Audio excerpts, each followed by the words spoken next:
Renungan pagi pulang ke rumah oleh Ellen G. White, 16 Agustus 2020. Mari kita berdoa.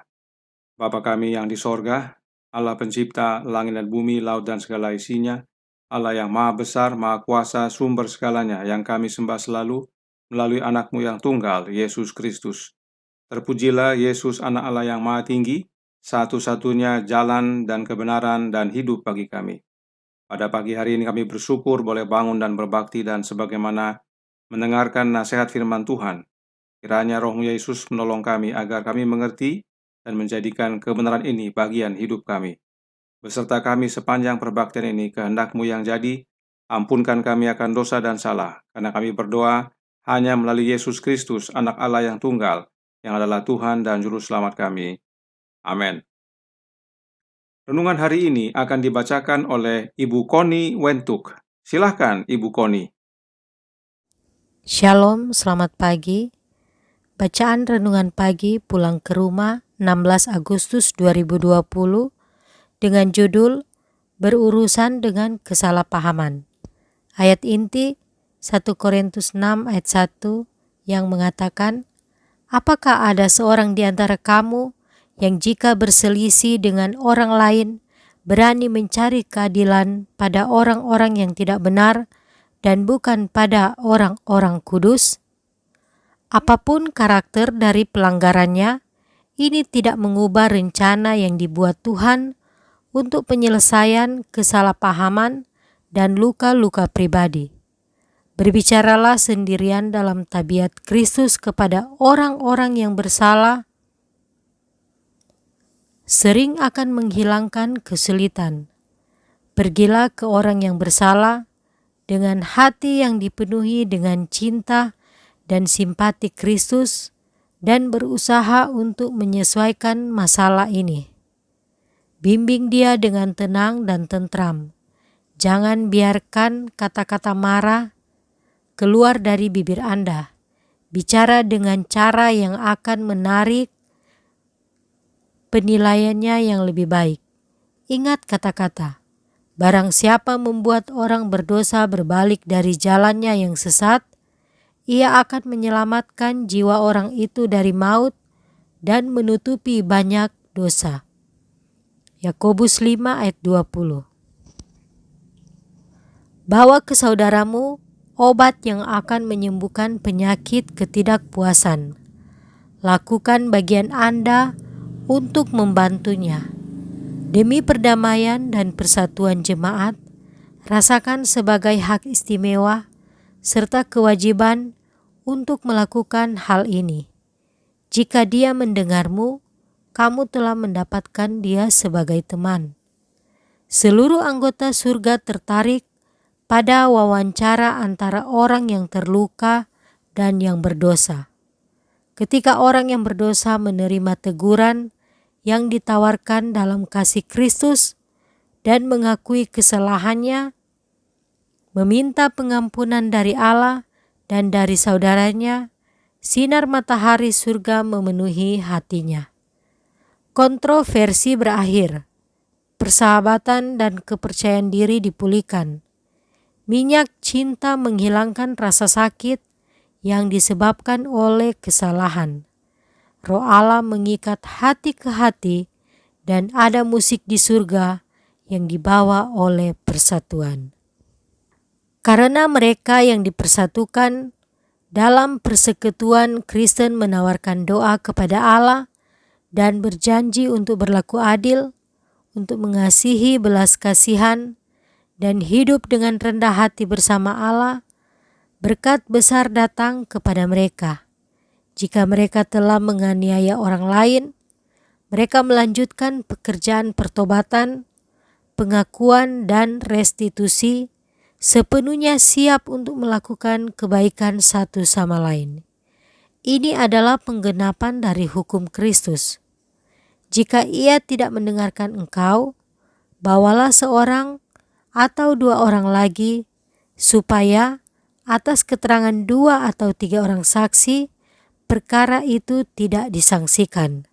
Matius 18 ayat 16. Bawalah bersama Anda orang-orang yang berpikiran rohani dan berbicara dengan orang yang bersalah dalam hal kesalahan yang diperbuatnya. Dia mungkin menyerah pada seruan persatuan saudara-saudaranya, sewaktu dia melihat persetujuan mereka dalam masalah ini. Pikirannya dapat tercerahkan. Testimonies for the Church Jilid 7, halaman 261-262. Terima kasih. Terima kasih atas penata layanan Ibu Koni. Tuhan Yesus memberkati. Saudaraku dalam Tuhan, dalam pelajaran renungan tanggal 14 Agustus, ada nasihat berikut ini dari My Life Today, halaman 276, paragraf 5, yang berkata, Dia yang di dalam hatinya Kristus tinggal, mengenali Kristus yang tinggal di dalam hati saudaranya. Kristus tidak pernah berperang melawan Kristus. Kristus tidak pernah mengerahkan pengaruh melawan Kristus. Orang Kristen harus melakukan pekerjaan mereka, apapun itu, dalam kesatuan roh, untuk menyempurnakan seluruh tubuh. Artinya, yang membuat suatu jemaat harmonis dan bersatu adalah tinggalnya Kristus di dalam hati para anggota jemaat. Bagaimana Kristus tinggal di dalam hati kita? Melalui Roh-Nya yang kudus, Roh Kristus. Oleh karenanya, dalam menyelesaikan kesalahpahaman, yang jemaat butuhkan adalah tinggalnya Roh Kristus dalam hati setiap umat. Sebab kesatuan hanya didapat di dalam Yesus. Renungan hari ini menyatakan dan perhatikan tulisan aslinya dalam bahasa Inggris. Pulang ke rumah, halaman 245, paragraf 1. Apapun karakter dari pelanggarannya, ini tidak mengubah rencana yang dibuat Tuhan untuk penyelesaian kesalahpahaman dan luka-luka pribadi. Berbicaralah sendirian dan dalam tabiat Kristus kepada orang yang bersalah sering akan menghilangkan kesulitan. Mohon maaf, bukan untuk mencari salah, tetapi kebenaran perlu dinyatakan. Dalam tulisan aslinya, Nyonya White dengan jelas menyatakan, kita berbicara dalam Roh Kristus untuk menyelesaikan kesalahpahaman. Dalam bahasa Inggris berbunyi, The Spirit of Christ. Perhatikan dalam bahasa Inggris, Nyonya White tulis The Spirit of Christ, yang seharusnya diterjemahkan menjadi Roh Kristus dan bukan tabiat Kristus. Dengan memiliki Roh Kristus, maka dengan sendirinya karakter Kristus menjadi bagian kita. Sebab renungan kemarin menyatakan dalam Pulang ke Rumah halaman 244 paragraf 1 berbunyi, Karunia Roh merupakan karunia hidup Kristus. Hal itu memenuhi si penerima dengan sifat-sifat Kristus. Jadi, untuk menerima karakter Kristus atau sifat-sifat Kristus, kita harus menerima karunia Roh-Nya Kristus. Roh yang dimaksudkan dalam renungan kemarin adalah Roh-Nya Kristus. Silahkan baca Kerinduan Segala Zaman bab 84. Kemudian dalam tulisan lainnya, Nyonya White menyatakan Review and Herald April 5, 1906, paragraf 12. Yang menyatakan, Rohlah yang memberi hidup, daging sama sekali tidak berguna. Perkataan-perkataan yang kukatakan kepadamu adalah roh dan hidup. Di sini Kristus bukan mengacu kepada doktrinnya, tetapi kepada pribadinya, karakter keilahiannya. Jadi, Roh Kristus itu bukan oknum lain yang berbeda dengan Kristus. Roh adalah pribadinya Kristus, karakternya Kristus. Ini penting dipahami umat Allah sebab Alkitab tidak mengajarkan spiritisme. Jadi, saat membaca tulisan Roh Nubuat yang menyatakan The Spirit of Christ, itu harus diterjemahkan menjadi Roh Kristus. Sebab Roh Kristus itu adalah pribadinya Yesus, karakternya Yesus, dan hidupnya Yesus. Jadi dalam mengurus kesalahpahaman dalam jemaat, kita harus datang berbicara dalam Roh Kristus. Kemudian perhatikan dalam paragraf 3 dari renungan hari ini. Pulang ke rumah, halaman 245, paragraf 3, yang berkata, Ketika orang yang berdosa menerima teguran yang ditawarkan dalam kasih Kristus dan mengakui kesalahannya, meminta pengampunan dari Allah dan dari saudaranya, sinar matahari surga memenuhi hatinya. The sunshine of heaven fills his heart. Ini pentingnya datang bicara dalam Roh Kristus kepada mereka yang bermasalah. Jika mereka menerima teguran yang diberikan dalam kasih Yesus, maka sinar matahari surga memenuhi hati orang tersebut. Nah, apakah sinar matahari surga yang memenuhi hati tersebut? Manuskrip 170 tahun 1905 paragraf 4, Nyonya White menjelaskan. Berkat Allah di dalam rumah di mana persatuan ini akan ada adalah seperti sinar matahari surga. Karena itu adalah kehendak Tuhan yang ditahbiskan bahwa suami dan istri harus dihubungkan bersama dalam ikatan suci persatuan di bawah Yesus Kristus, dengan Dia untuk mengendalikan dan Roh-Nya untuk membimbing, Roh Kudus-Nya untuk mendengarkan permohonan yang akan naik kepadanya, di mana 2 atau 3 Dia berkata berkumpul, aku ada di tengah-tengah mereka. Jelas bahwa sinar matahari surga itu adalah kehadiran Roh-Nya Yesus yang kudus untuk mengendalikan dan membimbing kita dan agar permohonan kita dibawa kepadanya. Kehadiran Roh Kristus itu sama dengan kehadiran Yesus itu sendiri, sebab Roh Kristus adalah pribadinya Yesus itu sendiri. Itu sebabnya Yesus berkata, di mana 2 atau 3 orang berkumpul dalam namaku, aku ada di tengah-tengah mereka. Bagaimana caranya? Melalui kehadiran Roh-Nya Yesus. Jadi, saat kita datang berbicara dalam Roh Kristus kepada mereka yang bermasalah, maka bila orang tersebut mau menerima teguran, maka hatinya akan dipenuhi dengan sinar matahari surga, yang adalah Roh Kristus. Apakah benar bahwa Roh Kristus yang memenuhi hati? Manuskrip 24 tahun 1887 paragraf 22, Nyonya White menyatakan, ketika Roh Kristus memenuhi seluruh hati, itu membawa perubahan yang menentukan dalam karakter.